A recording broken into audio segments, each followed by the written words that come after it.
Nothing can shake your walls. Umbrellas with so many. They're blacker than my walk. You're there for standing. Nothing can shake your walls. Umbrellas with so many. They're laughing at that fall.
Rockin' ears for 40 years and broadcasting loud and proud from Rocky Top. You're tuned to Volunteer Radio WUTK 90.3 FM, Knoxville, Tennessee. It's Wednesday, time for Rock Solid Sports. Pitch hit high in the air into left field, and that ball is gone. Jordan Beck has given Tennessee the lead. Christian Scott, a leap at the fence. He robs a home run. Sponsored by Fieldhouse Social, the modern sports bar next to campus at University Commons. FieldhouseSocial.com. Ben Joyce kicks and delivers. Strike three. Rock Solid Sports, the only show with a home field advantage for UT Athletics. Here's tonight's host.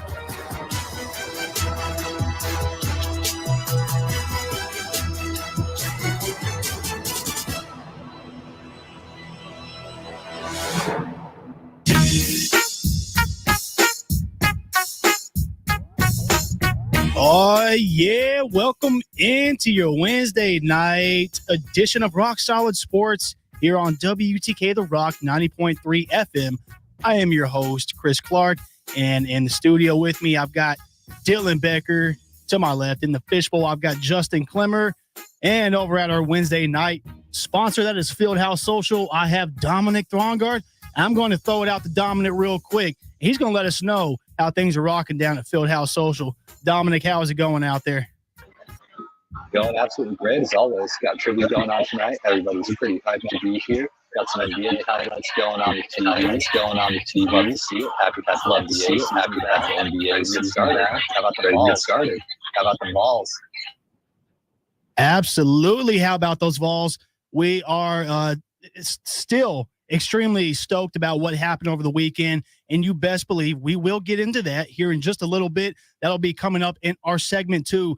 But we do have the return of Ice Bears Wednesday, and we do have the luxury of having head coach Clarke on from the Ice Bears. Coach, can you hear us? I can. Thanks for having me.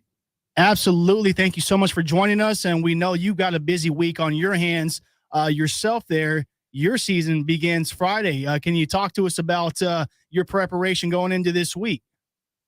Yeah, we're still prepping. We're still at the office right now, just going over some systematic stuff to get for the guys for tomorrow because it's such a short camp and with players coming up and down from the ECHL. We're just trying to be as best prepared as we can for Friday night in front of this hometown crowd. Yeah, Coach, it was announced recently that you named your 3 captains for the season. Can you go into any of your thought process on your choices?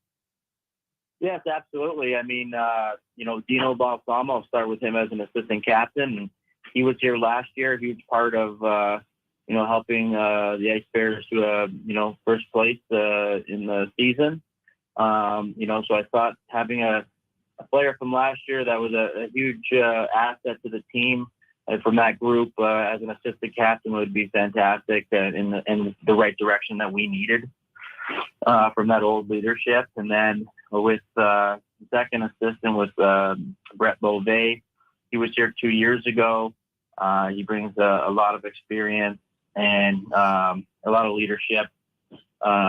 And I figured it would be a great opportunity to have Bo as an assistant to help some of these younger guys as well.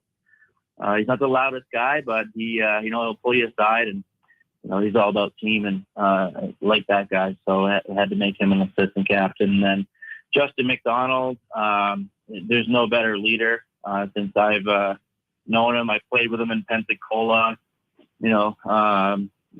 On that championship team, we were line mates at one point in Pensacola there. So I known him for a long time. He was my captain last year in Watertown, and he led us to victory last season.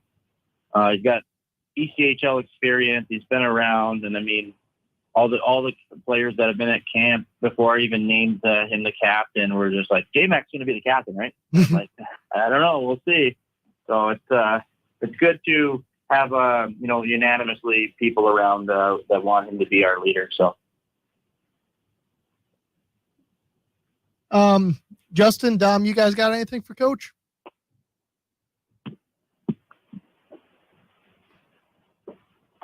Can you guys hear us? Yeah. Okay, I think I'm just wondering. Okay, yeah, go ahead, Dominic. Yeah, what's the excitement level like? Locker room? Is everybody excited to be back on the ice? Sorry, I couldn't hear you there. He was asking about the excitement level and the anticipation for the start of the season. Oh yeah, like today, everybody was. We were doing our jumbotron photo shoot stuff, and players were in our jerseys. They got to see the newest jerseys up close and personal that we'll be wearing coming up soon. I know we got the Tennessee ones on Friday, but these ones are pretty sharp as well. And the excitement around the room and the rink to practice is it's nice to see, and guys are buying in and getting used to all the systems, etc. for the upcoming games. Justin, you got anything? Yeah, so how has Knoxville been for you so far? You moved all the way. Knoxville's been great. I mean, I've been here 2 years ago. I loved it when I was here. It's great down here. I wish my family could have came with me, but, my wife has a good job as a teacher, and my little guy one of my little guys actually just started school, so they didn't get to come. I mean, but I'm put my best foot forward here for hockey, and excited to get going, and they'll have to support me from home. So go Ice Bears from home. So yeah, you picked a good time to come back. That's right. Were you in town for the game over the weekend? Oh yes. So I didn't want to miss that one, and lucky enough we had most of our players here as well. And I've never witnessed anything like that ever. And a lot of these guys haven't either, being from all sorts of parts of the world, Canada, overseas, what have you, different parts of America. I mean, seeing something like that, we didn't get to go into the actual game, but we were in the crowd outside, and wow. I mean, what a sports town, and it's just unbelievable. I mean, Coach, you could not have asked for a better week to have started your hockey season than this week with Knoxville at its highest peak in terms of celebratory fashion that it has been in quite some time. We thought the Florida game was crazy, but this past week, of course, it just went over the top, as did the goalpost going into the river. But again, we're going to get into that here in segment 2. But Coach, so obviously preseason, it's hard to have a lot of realistic expectations, if you will, because you just want to see your team play well. I think we can understand that. But do you have any goals, short-sighted goals that you want to see from your team as you begin the season and you start progressing into the better parts of it? Yeah, no, exactly what you just said there. Like, these guys are just getting used to each other, used to my systems, our team system. I just, out of the first weekend, I just want to, hopefully they learn something over this week, and we keep building each day to get better and better. And, you're not going to, be a first place hockey team right away. You have to build, and obviously we hope so. But yeah, you just got to go in and take it day by day, and hopefully we can be successful from the start. Coach, you actually brought up systems, and my question for that is, what's something different that you're doing this year than previously with Coach Clarke? I don't know necessarily I'm doing anything different. Our systems may be different. I'm really based around offensive minded things, and obviously we want to be defensive as well. But if we can spread out our offense and just have our D be a part of that offense, or a 5-man connected unit, we're just going to be better off offensively. I think offense, to answer your question, will probably be more of our upside. Nothing against what they did last year. They did fantastic, obviously. I think we just had different systems. That's all. Awesome. Yeah. So I just want to throw it around real quick. If Dylan, Justin, Dominic, if either of y'all three have anything left for Coach Clarke before we get him on his way. Yeah, I would just like to say that me and Dylan will be covering a lot of Ice Bears game this year, and look forward to the season. Yeah, we'll be seeing a lot of you. Awesome. Can't wait. All right. And I myself will, of course, be at some games this year because, Ice Bears hockey is one of the more fun things that you can go do in Knoxville. And it also helps when you have a pretty good team, as the Ice Bears are. So, Coach Clarke, we, again, thank you so much for your time and joining us tonight. Again, we look forward to these as we progress throughout the year, and we wish you nothing but the best this season. Absolutely. Thank you guys for having me. Yes, thank you. Thanks, Coach. Bye-bye. All right, so that was Coach Clarke. I spoke to him a few months ago at the fan meet and greet at Fieldhouse, able to just kind of talk hockey. So it was good to actually talk strategy and more in depth with the Ice Bears and kind of have a more, formal conversation where I'm not eating chicken wings. Though we all love some good chicken wings. Oh yeah. Let's not lie. And hockey and chicken wings is one of the best combinations ever. I've never put those two together. Highly recommend it. Yeah, you kind of just opened up a new world there. So, yeah. As far as hockey talk, we're before we get to Rocky Talk, we're going to keep it on hockey talk, and we're going to throw it to Dylan real quick. Just a little bit. We got some of the Preds game from last night, and it, obviously tough ending for them. Yeah. A good game in the early part of that stretch, and I thought the Dylan would give us a good breakdown on it. The thing about shootout losses is when it gets that far, it becomes more of a mental game than a game of strategy and passing a puck around. It's about outsmarting the goalie, trying to move the puck fast enough where he loses track of it, makes the slightest wrong move, and gives you an advantage. Meanwhile, the goalie is just trying to maintain focus on where that little black piece of rubber is, just so he can make sure it doesn't go behind him. And it just didn't work out for Nashville last night. I hate to say it, but it was a decent game all the way up until, I'd say, the third period. I think LA put 2 in the third period. Let me look this up. I believe that's correct. Chris, you watched it a little too. Does that sound about right? Yes, I believe so. Okay. Yeah. Yeah, I just got it up. Yeah, it was 4 minutes apart between the 2 goals. So not the fault of the Predators, these things just happen when you go into overtime and it remains scoreless even after that. It's like a 50-50 coin toss unless you have like a shootout specialist, like not to bring up my Capitals, but TJ Oshie.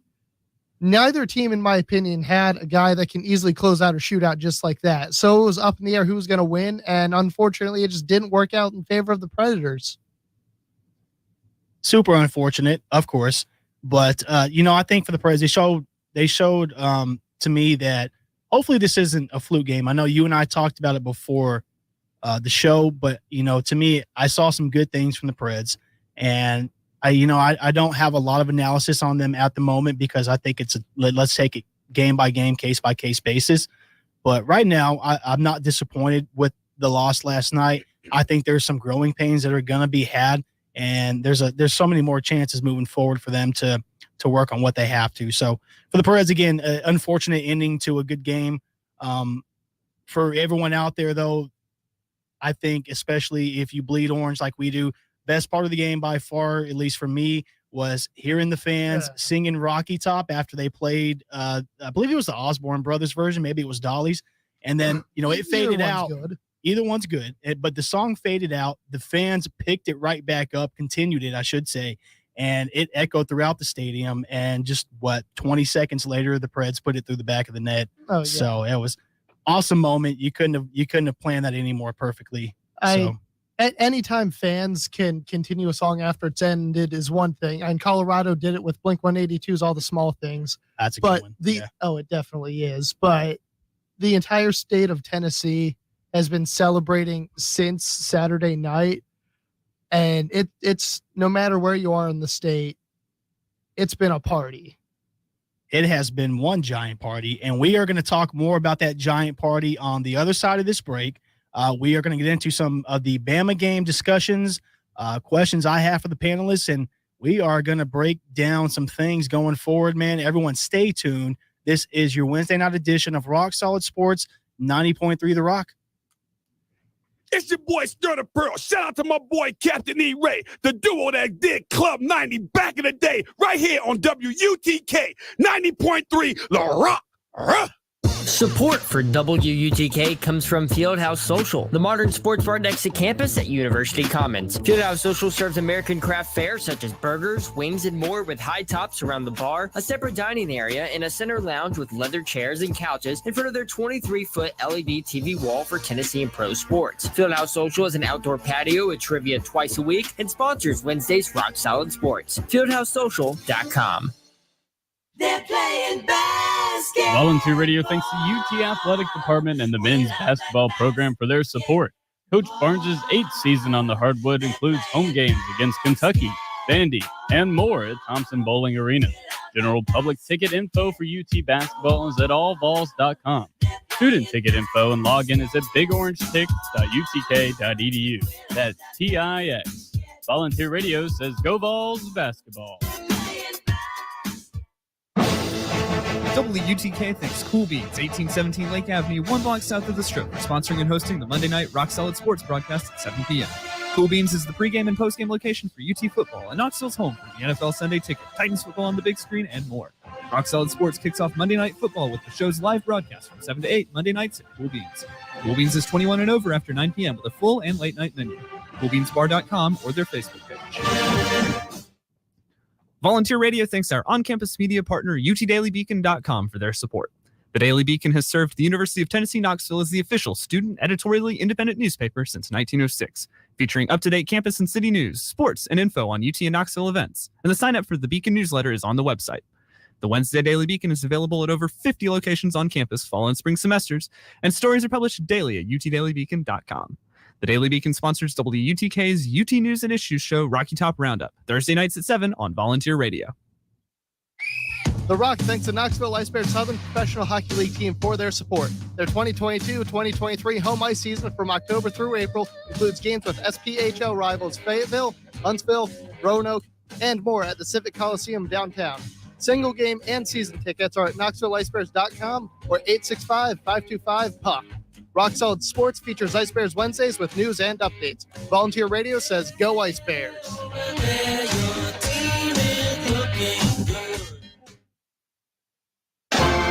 The Rock receives support from The Hill, Fort Sanders' destination for wings, beer, and sports, including college football every Saturday and the NFL Sunday Ticket. The Hill proudly hosts Rock Solid Sports Friday broadcast from 7 to 8 p.m. Located at 1105 Forest Avenue, just blocks from UT campus, The Hill is open 11 a.m. to 3 a.m. every day. TheHillKnocks.com.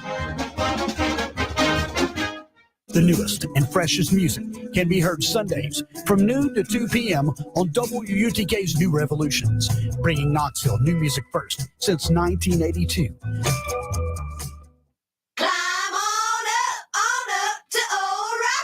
The Rock keeps the Big Orange Sports info on air thanks to support from the UT Athletic Department and the Lady Vols basketball program. Coach Kelly Harper and the Lady Vols 2022-2023 home schedule includes games against UConn, Virginia Tech, SEC foes, and more. General public ticket info is at allvols.com. Student ticket info and login is at bigorangetics.utk.edu. That's TIX. WUTK says go Lady Vols. Your friends at 90.3 The Rock hope that you have been enjoying our latest technological improvements, which have strengthened our signal inside of Knoxville and now allows our air signal at 90.3 FM to reach areas in Blount, Sevier, Anderson, and other surrounding counties where WTK has not been heard before. To all of you, welcome to the world of new music first and lots of local love. In the past couple of weeks, we have also installed a new audio processor to make our sound even stronger, and we have one for our stream arriving very soon as well. Please remember that our 40 for 40 fundraiser campaign to increase our signal strength even more by securing an off-campus antenna and transmitter site is still going on, and you can make a safe and secure donation today at WTKradio.com on the Support WTK tab. We appreciate your continued support. The Rock works hard to sound better every day. Knoxville, be sure to tune in Wednesday nights from 8 until 10 p.m. for The Alternative, sponsored by Bliss and Tory Mason Shoes on Gate Street and at West Town Mall. And Bliss Home at the Gallery Shopping Center, also sponsored by Boyd's Chicken Grill Bar and Live Music Venue in the heart of Knoxville's Old City. The Alternative features 2 hours of the best in Americana music from the station who first brought Knoxville music about bands from back in the alt-country days, like the Jayhawks, Uncle Tupelo, Steve Earle, and Jason and the Scorchers, to 90s Americana like the V-Roys, Whiskey Town, Lucinda Williams, Sunvold, and others, to modern-day Americana musicians like Molly Tuttle, Tyler Childers, Casey Musgrave, Sturgill Simpson, Billy Strings, and the Punch Brothers. You'll also get classic Americana like Johnny Cash, the band, and Emmylou Harris, and there's always Patsy Cline at 9. Tune in Wednesday nights at 8 for The Alternative. Sponsored by Boyd's Chicken Grill, Bliss Home, and Tory Mason Shoes, and only on 90.3 The Rock, UT's College of Rock. 90.3 The Rock thanks the UT Athletic Department for their support. Season tickets for the 2022 UT Volunteers football season are on sale now. The next phase of Neyland Stadium renovations will be ready for the new season with home games against Florida, Alabama, Kentucky, and more. Info at allvols.com. A link is at WUTKradio.com. 90.3 The Rock wishes Coach Heupel and the football Vols good luck this season on the gridiron.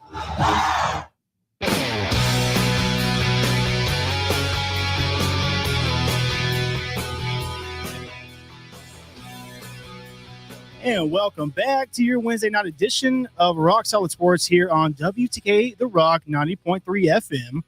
And yes, as you just heard that last advertisement, we obviously always wish Coach Josh Heupel and those Vols success, and they have had quite a lot of success. Speaking of which, this past weekend, if maybe you've been under a rock the past few days, I don't know, Tennessee beat Alabama 52-49, drowning the Crimson Tide in the Tennessee River, as we all loved to see. And we are going to, of course, touch on this topic. But first, I want to throw it out to our guy, Dominic, over at our Wednesday Night Fieldhouse sponsor. Dominic, how is the vibe over there, my man? Stellar as always. Stellar as always. Very entertained, very entertained, very informed. NBA happens. Good vibes as always. Good vibes as always. Are you getting involved in any trivia out there is the questions we all really want to know. I thought about it, but not too fair. If I have my laptop out, I'm not playing laptop out. I need to play that. A little bit of a problem. Well, I just don't I don't look up the answers. I just think. Yeah, but sometimes they confiscate if they think you're cheating. So good point, Dominic. We do not want your laptop confiscated. We kind of need that for you right now. So way to stay on top of that, my man. Anyway, let's get back into it. Of course, let me repeat again because it's so wonderful to say. Tennessee beat Alabama 52-49 on a game-winning 40-yard field goal from Chase McGrath. Guys, I gotta ask you first and foremost, how are your lungs feeling this week? And I guess your everything up top here as far as being able to talk, being able to breathe. How is all that going? I'm better than I was a few days ago. I'd like to say that. Earlier when I was doing voice tracking, I was starting to have a hard time talking for however long I was recording overnights. But just straight up Sunday and Monday, I was unable to speak. I don't know if it's because the cigar that I smoked or how loud I was yelling, but combination of both. Probably. But the point is, it didn't really matter how uncomfortable I was. We beat Bama, and I'd deal with all of that over again. Justin, I'm sorry. I had your mic muted. Oh, no, it's all good. Yeah. Like Jones says, everything goes if it means you'll beat Bama. So, yeah, but like when the fourth quarter came, it was hands on knees for me for a little bit. I was huffing and puffing, especially after that first quarter. Oh, yeah. How long was that first quarter? That felt like a 25-minute first quarter. 25, bro? No. It was 45 to 50 minutes. I mean, like 25 game minutes. Oh, I'm sorry. Yes. Yeah. It felt like that long. It was all legitimately 50 minutes long. Wow. Yeah. That was insane because we were all screaming our lungs out for that first 28 points we scored, and then it was slowed down a little bit for us after that. But great game, best game I've ever been to.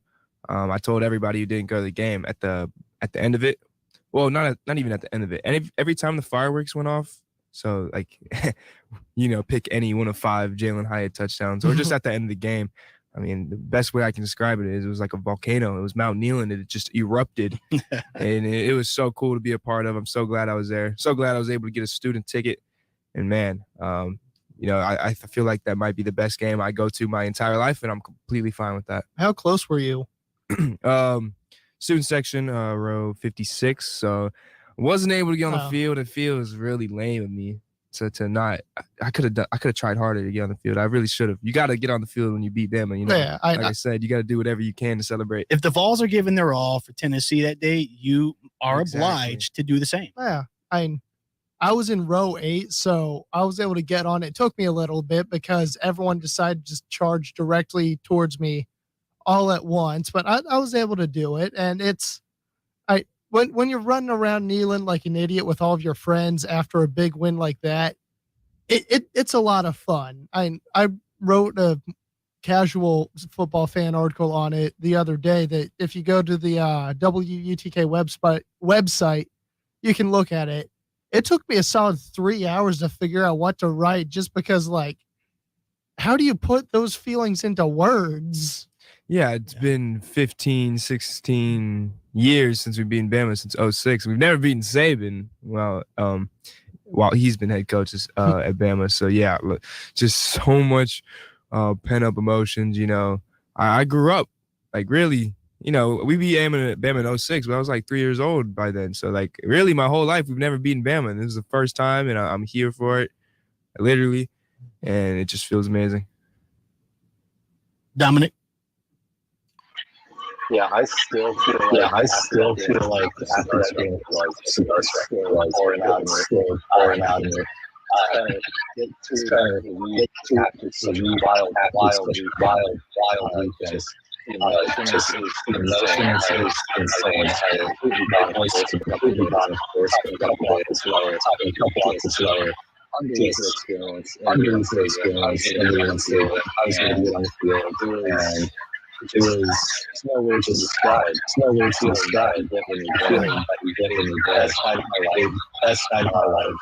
I keep replaying it over and over in my head. Every time it's goosebumps. I complain it nonstop over and over. Yeah, I've got 3 songs that have been circulating in my mind nonstop since the end of the game Saturday night. I think I can name 2 of them. Give me 2 of them. Obviously, Rocky Top. Number 1. Dixieland Delight. Number 2, easy. Yep. And you're not going to get the third one. Probably not. I want to say Friends in Low Places. That's I like it. That's a good classic song. Not correct, but I do like that song. I love when our crowd sings that. Now, the third one is Aladdin's A Whole New World, because that's exactly what it feels like now after 15 long years. Let me tell you guys something. Your boy was in early, I was a freshman in high school the last time we beat Alabama. I was selling Cokes in the stands going up and down. And when we beat Alabama at the end of that game, it was like, okay, we beat Alabama. So what? It was still a good win, of course. But, if you'd have told me right then and there, hey, man, the next 15 years, Bama's going to be an absolute dynasty. You're not going to be able to beat them. I would not have believed it. And so it really took me aback when I was covering the game Saturday. Obviously, all 4 of us were at the game. So we do have firsthand experience of just that night and, our recollections of it. But, yeah, for me, I just couldn't help but think about the past and just where I was the last time we beat them. It's just such a surreal feeling. It is everything that Vol fans wanted it to be. This game was – you think the Florida game was hype. You think that game was crazy, and it was. Yeah. But the Bama game was – it put it to shame. It honestly, you look at Florida now and you're like, okay, good win. Yeah, whatever. Yeah. And then you look at Bama, you're like, yes, that's what we have right now. And it only begs to ask some questions. So I do have some discussion questions for you guys today. And I want to ask you first and foremost, off of this Alabama win, is Tennessee the best team in the SEC? Best resume, yes. But, Georgia, they're just a mainstay in the college football playoffs these days. They won it last year. It seems like they're just in it every year.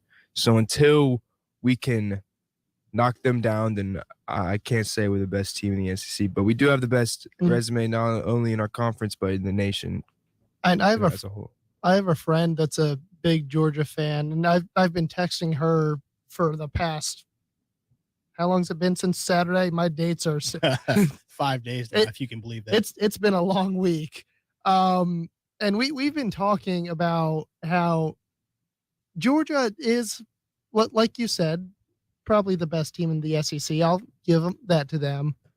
But now that we've beaten Bama, they're our next major game. Unfortunately, it's away. We were talking about this during break. Tickets for that are as low as $635. Ooh, I just saw that tweet, you're going to need to sell a kidney to go, basically. So I'd say we're the second best. We're like barely second place behind first. But if we can conquer that mountain that is Georgia, we definitely might be the best. Yeah. Like we can make that argument the whole show. But just because Georgia won the championship last year, I think you still got to give them their props for now. The crown's still on their head. Yeah, that's a great thing. We'll find out. And even if, I hate to say it, even if the Georgia game doesn't go our way, I'd say we're still second best because it's Georgia. They're an absolute superpower. But that doesn't take, if it's a competitive game, it doesn't take anything away from us, I'd say. Well, let's not get too ahead of ourselves, but of course not, because it's no. 3 weeks away. I'm gonna actually get ahead of myself by even though I'm saying that, like just looking into the future, crystal ball type of thing. There could be 3 11-1 SEC teams, and there would have to be all 3 of them in the college football playoff. I'm talking about Bama, Georgia, and us. So SEC is head and shoulders above the middling other teams going for that top 4, like the Clemsons, the USC who just lost. No one cares about Michigan. They'll lose to Ohio State. So I think it'll be the best 4 teams in college football if we want to talk beyond just SEC. You got us in Georgia, and you got Bama, and you got Ohio State, and just put that in there, whatever order you want, as long as you have us in front of Bama. I think before I throw it to Dominic real quick, I think that's a good point because Tennessee right now, you can make the argument maybe somebody wants to throw Michigan ahead of Tennessee, and I don't know why, given the current resumes, but that is a good thing working in Tennessee's favor as we move down the stretch. Now, obviously, the Georgia game is going to be a shakeup for one team or another, but we also have Ohio State and Michigan who are also going to play each other. Of course, the end of this year, that'll be. We're only halfway through the season right now. But, right now I think that's kind of also playing in Tennessee's favor because right now they are truly controlling their own destiny. Dominic, go ahead. Yeah, so for me, I honestly do think that's the best team in the SEC for a couple of reasons. Obviously, the strength of schedule is really difficult to see, so you can improve that. And when you play Georgia, even if Georgia's defense is good, into shootout, like Georgia does not stand a chance. Georgia does not stand a chance. That's good, but she's not and he's not and is. And so I think that Tennessee decides that X factor all the other teams in the SEC right now. It's just more motivation. It's just more motivation out there. Feeling that there's that locker room that locker room touched by any other top teams.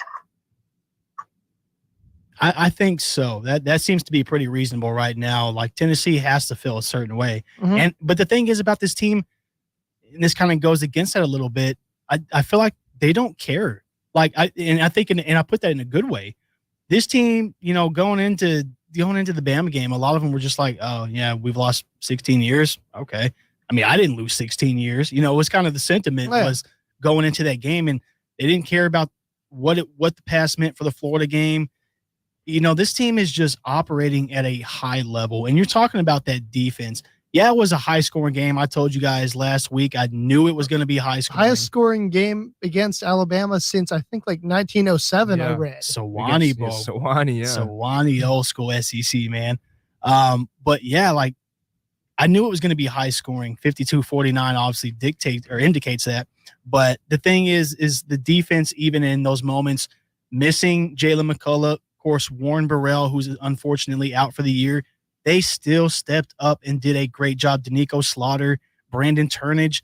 You saw that Jeremy Banks had a really good fiery game. He laid numerous licks on Bryce Young out there. And, of course, Bryce, man, I will take a second away and take a step back from Tennessee to talk well about him. He is a tremendous competitor. Seeing that guy live, all four of us did, he is an absolute competitor. That dude ate shot after shot and still kept his team within reach at the end of the game. He had a lead after the completely rare Hendon Hooker turnover that was the touchdown by Dallas Turner. But, nevertheless, yeah, Bryce played extremely well, what you expect from a Heisman candidate. Just amazing. I can't say enough about it. The two quarterbacks were absolutely amazing, and that's where I bring our next question in to discussion. Right now, in your guys' opinion, and I know there's some good candidates out there, is Hendon Hooker undoubtedly leading the Heisman rankings? Well, ESPN would say yes. So, and as a Tennessee fan, they also thought we were going to lose to LSU. Yes. So, I mean, that kind of tells you a lot about ESPN at times. Well, we're gaining their respect. I mean, we don't really care about their respect, but no, forget their respect. I mean, they are still kind of a big deal, I guess. But yeah, you got to give it to Hendon. I mean, just because, it's not like our defense is getting us to this number 3 spot that we're sitting at right now. It's the offense. It's just the deep balls, the moon balls that Hooker is throwing right into the right on the numbers to McCoy and to not even Tillman, which is something to be excited for. Because we played you talking about the defense? We played a walk-on corner in that last drive that Alabama had when they missed a field goal, and then you consider this offense is doing that well, and we don't even have Tillman, and it's scary. But yeah. Back to the question. I think Hendon Hooker is, clearing away Heisman favorite right now. Yeah, I'd say it's, given what he's shown over the past few weeks, he's stuck out a lot more than anyone. And not because, we're obviously a little bit biased here, but coming from the crappier years that Tennessee has had, we've kind of like just popped up out of nowhere. We've been on the rise the whole time, but it's gotten drastically steeper rise for us, and Hendon's leading the way for that. So I'd say he is going to be one of the Heisman contenders, at least one of the top 3 ones. Yeah, to me, he has to be on top. Yeah, he has to be on top. He makes smartest plays he can. That's what he's doing. And that's what he's doing. And talk about other candidates. Obviously, C.J. Stroud is one. And one thing that Ohio State has played, Notre Dame was not that great of an opponent. Not that great later on, as we've seen later on in the season. But Stroud has put up impressive numbers, but I don't get great teams against great teams. Hendon has done it against the best of the best competition. And he used the eye test. He just makes the hard choices in all situations. I haven't seen him make any critical mistakes. That's what counts. He's a winner. That's what counts. Hendon is an absolute winner. We have seen that, I think, from day one of him taking over those quarterback duties here on Rocky Top. I mean, ever since the, end of the pit game last year, I think it's just been clear cut that he's the guy, the perfect guy for this team. And, last year he deserved some mention about being, most improved player of the year, things like that. I don't think college football even has that, if I'm not mistaken, but, that's something he certainly was in the running for last year, assuming that would be an award. But this year, he has just elevated his game to that Heisman level that we all thought could happen.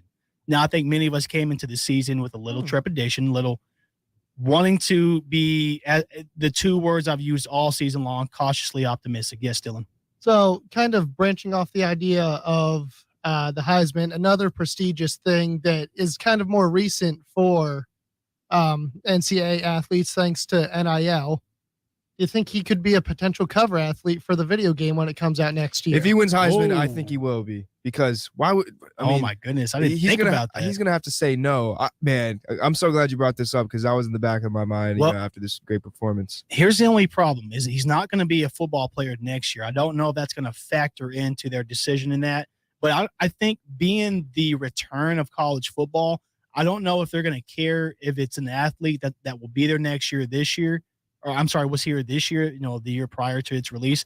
If they decide, I think if Tennessee continues doing what they're doing, if we can beat that team in Georgia to get back to Georgia at the end of the year in Atlanta, you'd be hard pressed to hear me say I'd be surprised if he was on it. Well, I think that's a realistic possibility. Sometimes I think it was 13 that had multiple players on it. There was only like 2. I can't remember off the top of my head who it was because Barry Sanders and RG3. Yes, thank you. So like I wouldn't be surprised if like Bryce Young and Hendon were on it, just because they've kind of gone with a common theme of putting rivals on the cover as of late. Like I remember a few years ago for Madden, it was Brady and Mahomes, and they've been probably the 2 biggest names on who's the current greatest quarterback. And you kind of have a similar thing with Bryce Young and Hendon Hooker. They're some of the best quarterbacks in the league as of right now. And why not put them both on there if the debate's going to figure out who's better? Yeah, the tradition has also always been the player from the last NFL season, because that's how they used to get around this thing before things NIL became a thing. So we'll look and see if the optional corner versus a corner like we usually do. And of course, it's kind of a weird idea just because the Heisman is the most prestigious trophy in all of college football. But like, because it's such a new thing, well, it's not new, it's just coming back now. Who's going to be the first cover athlete for the video game is something everyone's going to be thinking about. So just a thought. Most certainly. And Dylan, certainly appreciate you bringing that up because, I myself, like many of you guys, I'm sure many out there listening, are big time college football fans, NCAA football, of course, specifically. And, man, I tell you what, I was already stoked about the return of it. You know, I'm one of those guys who plays the vintage game still. Been a while since I picked it up, but I still play it. I still love it. And I have so looked forward to the release of the new game. But to think that my team could be on the cover, that only elevated that. So, yeah, thanks for putting that in my head, Dylan. And we will keep an eye on that as we move along. Of course, Tennessee playing UT Martin. It will be a noon game this Saturday. It is homecoming week, so there will be some vibrance to the game going on, as well as, you know, everyone's still going to be in a good mood from this past weekend, from, you know, the prior week. So, yeah, you know, I think this game should be, of course, hopefully not close. We're not going to get into it because everyone expects the same thing. A lot of us, a little of them, and hopefully a 7-0 record by the time it's all said and done. So, yeah, look forward to that. Watching the Vols play this weekend against the Skyhawks from UT Martin. Again, that will be a noon game. I do want to mention real quick before we cut to our last break, I want to talk about some MLB postseason real quick. As it stands right now, we have both of the league championship series going on, both the ALCS, which is already just started. It is, of course, the Yankees playing the Astros in what has become a bad blood rivalry over the past 5 or 6 seasons. It will be their third meeting in 6 seasons, all in the ALCS. So we will definitely see an interesting series between that. Jameson Taillon for the Yankees starting game 1, Justin Verlander starting game 2. So, man, I tell you what, that's going to be in a very exciting series to keep an eye on. And on the other side, we have the NLCS. That is the Padres, who knocked off the league-leading Dodgers in an astounding 4-game series, 3-1, who are taking on the Phillies, who also astoundingly knocked off defending champion Braves in the NLDS, also 3-1. They are playing right now. Philly took game 1 last night, as a matter of fact, 2-0. And as of right now, they started out game 2 just as well, stayed on fire. It was 4-0 Philly. It is now 8-4 Padres in the bottom of the 7th, excuse me. So that game going on right now, Padres looking to even that series. Astros and Yankees just started within the last 15 to 20 minutes. So keep your eyes locked on that. And we will, of course, get into more talk next week. By this time, it's very likely we could have a World Series matchup or just a really, really deep NL and possibly ALCS. So we will see. We'll check on that. Dominic, did you have anything you wanted to add for MLB postseason? I just think baseball postseason is always seems like the worst in the regular season are always going to be the best. It's such a weird game. That's what makes baseball fun. That's what makes baseball fun. I'm really watching when it comes to October. Absolutely, man. And you know what? There's only 2 division winners left. They're both playing each other in the ALCS right now. So, you know, when we get to the World Series, there's only going to be 1 division winner, and that just really speaks a lot of volumes to how the MLB postseason goes. Very relatable to March Madness, and just that it doesn't matter how good you were during the season, doesn't matter how big of a team you are, how big of a roster, how big of a payroll, the smaller teams can and will win. So anyway, we will move on to our next break. We will come back and talk about the NFL, those Titans a little bit, previewing the game for this weekend. And we'll also speak to Justin about the start of the NBA regular season. Stay tuned to your Wednesday night edition of Rock Solid Sports here on WTK 90.3 The Rock. 90.3 The Rock thanks the UT Athletic Department for their support. Season tickets for the 2022 UT Volunteers football season are on sale now. The next phase of Neyland Stadium renovations will be ready for the new season with home games against Florida, Alabama, Kentucky, and more. Info at allvols.com. A link is at WUTKradio.com. 90.3 The Rock wishes Coach Heupel and the football Vols good luck this season on the gridiron. Hi, I'm Sharon Jones of Sharon Jones and the Dap Kings, and you're listening to 90.3 The Rock, Knoxville's home for classic alternatives. Support for WUTK comes from Fieldhouse Social, the modern sports bar next to campus at University Commons. Fieldhouse Social serves American craft fare such as burgers, wings, and more with high tops around the bar, a separate dining area, and a center lounge with leather chairs and couches in front of their 23-foot LED TV wall for Tennessee and pro sports. Fieldhouse Social is an outdoor patio with trivia twice a week and sponsors Wednesday's Rock Solid Sports. FieldhouseSocial.com. Climb on up, The Rock keeps the Big Orange Sports info on air thanks to support from the UT Athletic Department and the Lady Vols basketball program. Coach Kelly Harper and the Lady Vols 2022-2023 home schedule includes games against UConn, Virginia Tech, SEC foes, and more. General public ticket info is at allballs.com. Student ticket info and login is at bigorangetics.utk.edu. That's TIX. WUTK says go Lady Vols. The Rock thanks the Knoxville Ice Bears Southern Professional Hockey League team for their support. Their 2022-2023 home ice season from October through April includes games with SPHL rivals Fayetteville, Huntsville, Roanoke, and more at the Civic Coliseum downtown. Single game and season tickets are at KnoxvilleIceBears.com or 865-525-PUCK. Rock Solid Sports features Ice Bears Wednesdays with news and updates. Volunteer Radio says go Ice Bears.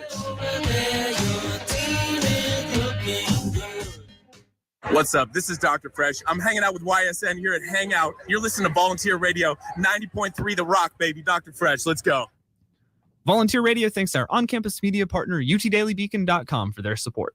The Daily Beacon has served the University of Tennessee Knoxville as the official student editorially independent newspaper since 1906, featuring up-to-date campus and city news, sports, and info on UT and Knoxville events. And the sign-up for the Beacon newsletter is on the website.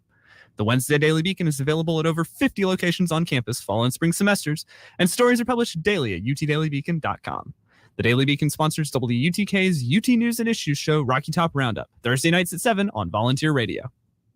The Rock thanks the UT Athletic Department and the UT Lady Vols volleyball program for their support. The next home volleyball match at Thompson-Boling Arena for the Lady Vols is against LSU Saturday, November 5th at 4 p.m. and Sunday, November 6th at noon. The public is invited to attend all home matches at Thompson-Boling Arena, and more info about UT Lady Vols volleyball is at utsports.com. Keep up with UT Sports on WUTK's Rock Solid Sports Mondays, Wednesdays, and Fridays at 7 p.m. Go Lady Vols. Knoxville, be sure to tune in Wednesday nights from 8 until 10 p.m. for The Alternative, sponsored by Bliss and Tory Mason Shoes on Gate Street and at West Town Mall. And Bliss Home at the Gallery Shopping Center, also sponsored by Boyd's Chicken Grill, bar and live music venue in the heart of Knoxville's Old City. The Alternative features 2 hours of the best in Americana music from the station who first brought Knoxville music by bands from back in the alt-country days, like the Jayhawks, Uncle Tupelo, Steve Earle, and Jason and the Scorchers, to 90s Americana like the B-Roys, Whiskey Town, Lucinda Williams, Sunvold, and others, to modern-day Americana musicians like Molly Tuttle, Tyler Childers, Casey Musgrave, Sturgill Simpson, Billy Strings, and the Punch Brothers. You'll also get classic Americana like Johnny Cash, the band, and Emmylou Harris, and there's always Patsy Cline at 9. Tune in Wednesday nights at 8 for The Alternative. Sponsored by Boyd's Chicken Grill, Bliss, Bliss Home, and Tory Mason Shoes, and only on 90.3 The Rock, UT's College of Rock.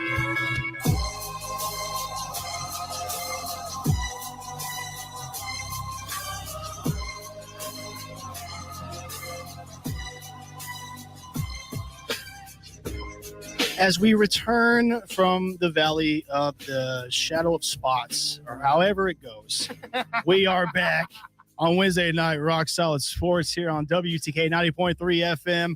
We appreciate you rocking with us tonight, and we've only got a little bit of time left, but we are going to talk very briefly about the Titans. I know they're coming off of a bye week, but we're going to give just a quick preview of what we expect, going into this weekend. We're going to throw it out to Dominic down at our Wednesday night sponsor, Fieldhouse Social.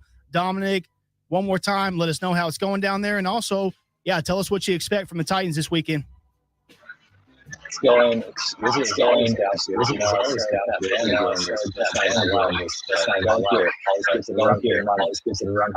Good time is always we have house.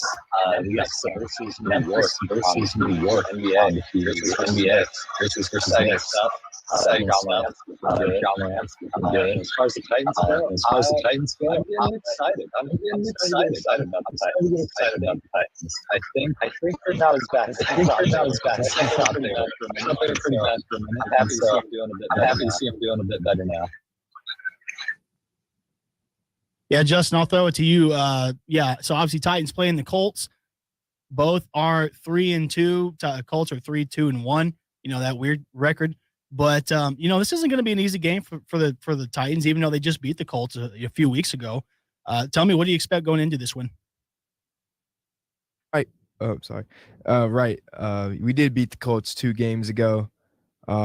Jonathan Taylor did hurt. I think it was part of his foot that game. So he didn't play the last game last week. But they still beat the Jaguars without their 2 top running backs.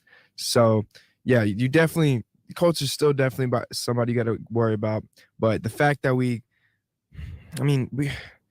I want to say we smacked them around, but we scored all of our points in one half and still beat them. So, yeah, we beat them, but, that second half lull can't happen. This game, it's going to be in Nashville. We're wearing our two-tone blue. I swear we always do well in our two-tone blue. And I think it's going to just we're just going to have to rely on Henry. I mean, our receivers, we don't have Traylon Burks, our first-round pick. Right now it's Robert Woods, Kyle Phillips, and Nick Westbrook-Akina. That's our top 3 guys in the receiving ranks. So, yeah, it's not really exciting. You can't really be excited for the passing game, but to kind of help them out, they have been getting Henry more involved in the passing game, throwing him some screens, some short passes. He no longer has bricks for hands. He can haul these balls in sometimes. So, yeah, I'm excited. This is a huge week. It'll really help us take control of the division. And, man, to be 4-2 after going 0-2, that'd be 4 straight. That's going to be huge for the Titans going forward. And I thought that would be the case for the Titans after the 0-2 start. I'm not even a Titans fan, as you all know, but following them, I knew that they were going to bounce back, fairly well and respond, as a good team should. The Titans are still a good team, even despite the 0-2 start. And I think they'll continue to show what they have as we progress throughout the season. So you talk about, speaking of which, wanting to be atop the division and going for that. My team failed to do that this past week, and the Cowboys against the Eagles on Sunday night was a tough matchup for Dallas, especially going into a hostile Philly environment, as it always is. A lot of hatred, a lot of bad blood between those 2 franchises, and continued to show, of course, on the field. But honestly, I think it was a really good game from Philadelphia. Hurts and the Eagles look phenomenal right now. Hey, nobody's beaten them. Nobody has beaten them. Last unbeaten team. They are absolutely showing out. Them and the Giants. Shout out to the NFC East. The NFC East is back. It comes and goes, so trust me, it'll be gone by like next year, the year after. But as of right now, it's back and it's doing very well. While we still have about a minute and a half left or so, Justin, I'm gonna throw it to you real quick, sir. We've got the NBA regular season that started off yesterday. Give us a quick take on what you thought about the Warriors' big dub over the Lakers, and of course your Knicks playing against our Bryson Wright's Grizzlies right now. Yes. So last night, Warriors had the ring ceremony. Of course, they host the Lakers, just to be a little bit petty to the guy that stole their ring when they're up 3-1. But man, the Warriors, they look like the favorites again. It's tough to say because you see the blue and gold every June. It feels like you always see Steph and Clay. Steph had a great game. Clay had a great game, and they're just so deep. And there was this stretch in the third quarter. Lakers were only down by 8. They were hanging in there, and it's like Jordan Poole, JaMychal Green, who's a new signing, and like DiVincenzo and some other bench players just outplaying the Lakers starters. And that was scary because at this point, it's the Warriors JV team outplaying the Lakers starters. And where it all starts from the Lakers, you don't only want to blame this one on Russell Westbrook. Westbrook was fine last night. He looked, he had some flashes of old Westbrook. He had a great alley-oop dunk he pulled off.